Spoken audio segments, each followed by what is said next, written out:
Oui, tu as bien lu le titre de la vidéo. Aujourd'hui, je vais t'expliquer comment j'ai gagné 1000 € avec le réseau social Twitter. Sans patate! Mais ne t'inquiète pas, ma chaîne ne s'est pas transformée en piège à jeunes entrepreneurs. On va bien parler de sujets sportifs et en particulier de nutrition. J'ai sorti des programmes de musculation à prix libre. Oui, tu payes ce que tu veux. Non, j'ai pas bâclé le contenu parce que oui, je veux que la connaissance puisse être accessible au plus grand nombre. Bienvenue sur Geek & Fit. L'objectif de cette chaîne autour du sport est simple. Remettre l'individu, c'est-à-dire toi qui regardes la vidéo, au centre des priorités. Formulé autrement, mon objectif, c'est que tu progresses. Pas de méthode miracle, magique, pas de bullshit, je te donne mes sources en description et je te dis quand j'en ai pas. Je vais peut-être utiliser des mots compliqués. Je vais sans doute avoir l'air condescendant. Ne t'y trompe pas, c'est parce que je vais t'expliquer des choses sans pour autant te prendre pour un ou une idiote. Pour progresser, il y a deux solutions. Qu'on t'apporte quelque chose de positif ou qu'on te retire quelque chose de négatif. Aujourd'hui, cette vidéo s'oriente plutôt vers la première option. Commençons simplement, je ne vais pas souvent sur Twitter, je suis même sûr que la majorité des personnes qui me suivent sur les réseaux ignorent totalement que j'ai un compte sur cette plateforme. Et pour cause, je ne m'en sers que de rarissimes fois. Pourquoi ?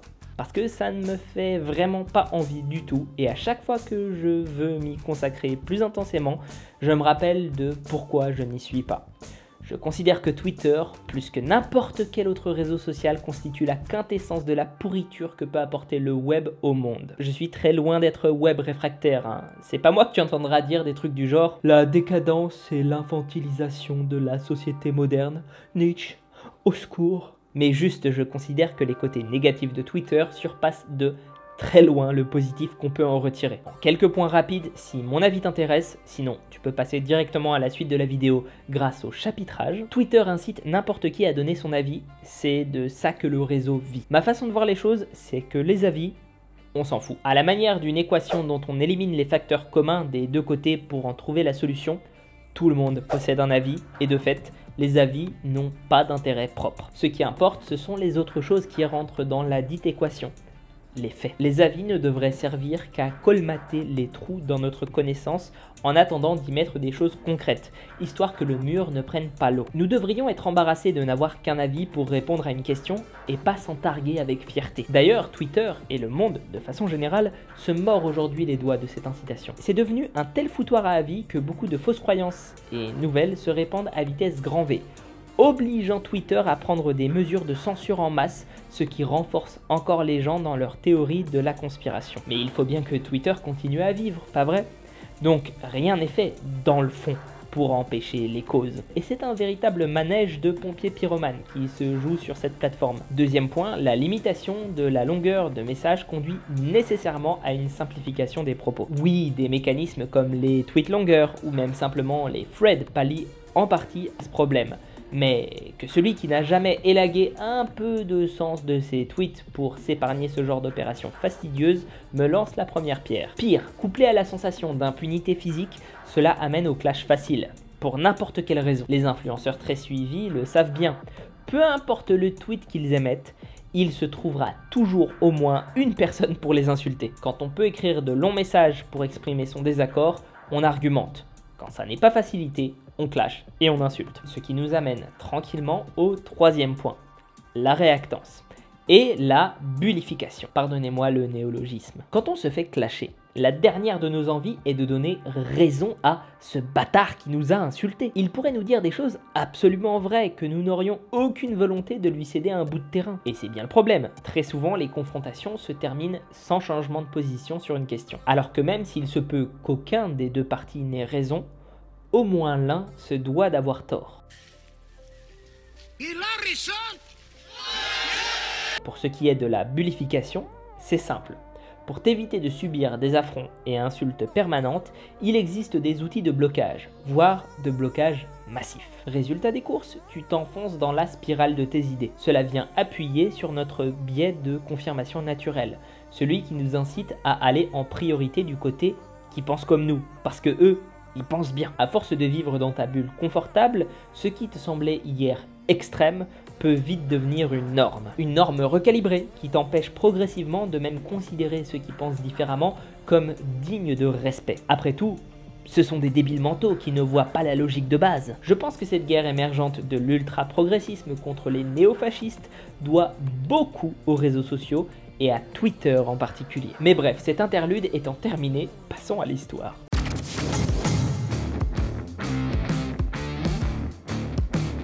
Il y a quelques temps sur Twitter, je lis un tweet d'une personne nommée Le Scintigraphiste, apparemment qui est dans les communautés sceptiques. Le voici. J'offre 1000 € à quiconque parviendra à expliquer clairement ce que sont ces toxines que les régimes détox aideraient prétendument à éliminer, avec une définition claire du mot toxine dans ce contexte et des exemples précis de molécules. J'attends évidemment des preuves. Pas la peine de venir me dire que le jus de goyave élimine l'urée à boule de fric. Faudra prouver que la molécule est toxique, que le corps l'élimine mal naturellement et que la détox permet d'améliorer son élimination avec un effet bénéfique. Alors, petite remise en contexte. Un régime détox, c'est en gros manger des trucs pour purifier son organisme. Ça consiste souvent en manger beaucoup plus de produits végétaux type cucurbitacées et autres légumes verts et à éliminer tout ce qui contient du gras, voire des protéines. Donc voici ce que j'ai répondu. Salut, j'arrive après la bataille. En réalité, comme Thibaut Fiolet l'a dit, c'est souvent un terme qui est mal utilisé. L'essentiel des régimes détox sont assez nuls. Ceci étant dit, on sait par exemple que le cholestérol est mal éliminé et que les fibres alimentaires aident à son excrétion et qu'il y a d'autres substances comme les métaux lourds et une exposition conséquente à ces derniers qui vont véritablement être toxiques pour l'organisme. Dans cette optique, certains protocoles de détox peuvent être intéressants. Cette vidéo YouTube est pertinente de mon point de vue. Tout n'est pas à prendre évidemment, mais les deux intervenants sont plutôt sérieux. Et l'un d'entre eux a subi une exposition à des substances vraiment toxiques. J'ai le droit à 1000 €? J'ai donc posé le cholestérol comme étant une toxine, et il est totalement vrai que le cholestérol est mal éliminé, en particulier les LDL. C'est une menace très sérieuse pour notre santé à long terme, mais je vais plutôt te lire tout le thread à partir de là. Lui. Non, ça n'a pas grand chose à voir avec les prétentions des régimes détox, mais c'est intéressant, j'irai regarder la vidéo. Moi, les prétentions des régimes détox sont de te détoxifier. Si le cholestérol est considéré comme une toxine, et par son impact sur la santé, on pourrait, alors les fibres des régimes détox ont de l'effet, et donc j'ai le droit à 1000 €. Si tu veux une source pour appuyer mon propos, effet petit mais significatif. Lui, les régimes hypocholestémiants ont peu d'effet, car le cholestérol est surtout endogène. Moi, ah là là, ça n'est pas ce que j'ai dit. Oui, baisser son taux de cholestérol exogène n'a pas d'impact. En revanche, le cholestérol endogène se retrouve excrété par la bile, puis réabsorbé dans l'intestin, sauf s'il se lie avec certaines fibres qu'on apporte exogènement. Lui. Ah oui, pardon. Bon, mais ça n'a d'intérêt qu'en prévention secondaire du risque cardiovasculaire. C'est sans intérêt pour la population générale. Moi, tu me permettras de douter sincèrement du fait que la population générale n'ait, particulièrement en vieillissant, aucun souci à se faire du côté cardiovasculaire. Étant la deuxième, voire la première en comptant les AVC, cause de mortalité en France. Lui, sauf erreur de ma part, réduire le cholestérol chez des patients n'ayant jamais eu de problème cardiovasculaire n'a pas d'impact sur la mortalité. On redemandera à un cardiologue. Moi, c'est dur de faire un essai randomisé contrôlé là-dessus, en prenant en compte la dangerosité présumée. Cependant, on a quand même de bons indices, sinon les statines ne seraient pas utilisées. Pas besoin de l'autorité d'un cardiologue, lui. Ça n'est pas une question d'autorité, mais simplement qu'un cardiologue sera forcément plus au courant des recommandations en vigueur. En l'occurrence, je n'ai pas souvenir que les statines aient un intérêt chez les patients, même avec un cholestérol élevé, sans antécédent cardiovasculaire. Moi, c'est dans le papier que j'ai cité, pour un patient sans antécédent de maladie cardiovasculaire arthrosclérotique, baisser le cholestérol LDL d'1 millimol par litre résulterait en une réduction du risque absolu d'approximativement 3,5% et 2,3% respectivement. Mais si un cardiologue confirme, tu me les files ces 1000 €? Et depuis, ça date quand même d'il y a 3 mois au moment de l'écriture de cette vidéo, aucune nouvelle. Comme c'est l'instigateur du pari, je considère désormais que, n'ayant pas pris la peine de faire vérifier ni de donner suite à ma demande, il me doit désormais ces 1000 €. Je veux le fric. Je veux tout son fric. Je veux son fric. Alors donnez-le-moi, bordel de Dieu. Je veux cet argent. C'est mon argent. Par curiosité, je suis allé vérifier dans sa bio qui était ce curieux bonhomme. Il s'agit, et accrochez-vous bien, du président de l'Observatoire zététique. Autrement dit, un gars qui s'y connaît pas mal en doute et en esprit critique en théorie. Probablement bien plus que moi. Et pourtant ici, il semble clairement botter en touche et s'y méprendre plusieurs fois, ne taclant jamais vraiment mes arguments. Mais pourquoi donc? Et plus sérieusement, que peut-on retirer de cette histoire? Pour moi, la réponse est simple. Ce qu'on peut et ce qu'on doit en retirer, c'est que peu importe à quel point on est bon en esprit critique, quand on avance trop sûrement sur un domaine que l'on ne connaît pas, ici se permettre de parier des sommes d'argent ridicules pour bien montrer qu'on a raison, on s'expose à des déconvenus. Clairement, il ne connaît pas assez le sujet de la nutrition pour se permettre de telles allégations. Mais je ne l'en blâme pas. Tout le monde sur le web se prend pour meilleur en nutrition qu'il ne l'est. Et je n'échappe très certainement pas à la règle, mais j'essaye vraiment de prendre des gants, car j'en suis conscient. Le fait est qu'en nutrition, nous n'en sommes qu'à nos balbutiements. Cette science est extrêmement jeune et nous sommes soumis à des tonnes de biais. Comme je le dis souvent, c'est pas parce que tout le monde va aux toilettes qu'on est tous proctologues.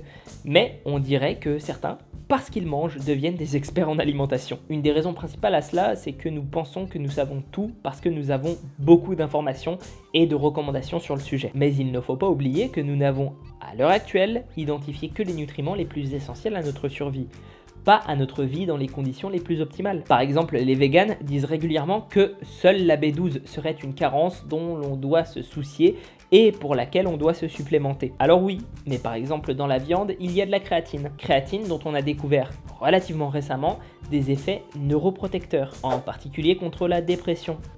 Tiens donc, les véganes sont généralement plus susceptibles de souffrir de dépression et ils ont des taux de créatine très faibles. Je ne dis pas qu'il y a une relation de causalité, il pourrait littéralement y avoir des tonnes d'autres raisons. Je dis juste que non.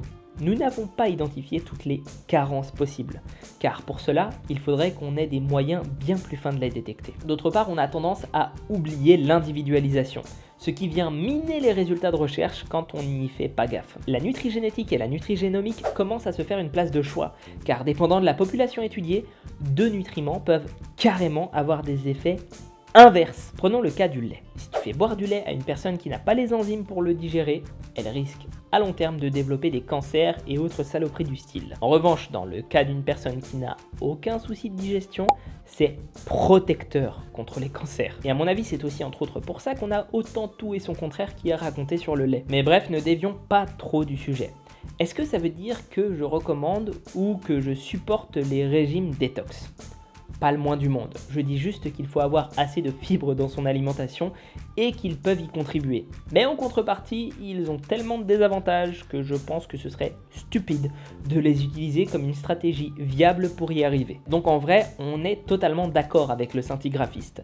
Mais je pense juste qu'il faut arrêter de penser qu'on a tout compris sur la nutrition. Et ça commence à m'agacer, cette sorte de mépris pour ces sciences qui me semblent essentielles et méritent plus de subtilité. Et de façon générale, ne pensez pas que vous connaissez tout, surtout à tout, parce que vous êtes formé à la méthode critique. Je n'adresse pas du tout ce message aux scintigraphistes, car je pense très sérieusement que ça n'est qu'une erreur comme on en fait tous, pas le témoin de ce qu'il est, ni de ce qu'il pense. Non, j'ai la conviction intime que ce conseil bénéficierait à beaucoup de personnes si elles prenaient le temps de l'écouter. Si tu as apprécié la vidéo, s'il te plaît, mets un pouce en l'air. Si tu pouvais aussi t'abonner, commenter et même rejoindre la chaîne, ce serait un plaisir pour me soutenir. Je te rappelle d'ailleurs qu'avec le bouton rejoindre, tu as accès à des vidéos exclusives où je décortique des études scientifiques et leurs applications pratiques, ainsi que des critiques de livres, etc. Le résumé des vidéos est déjà disponible en description. Et je te préviens, il y en a un paquet et c'est pas prêt de s'arrêter. Pour continuer à en apprendre sur le sport, je t'invite vivement à suivre mon Instagram et à venir sur le Discord. Tu verras, on est bien. Et sur ce, prends soin de toi et à la prochaine.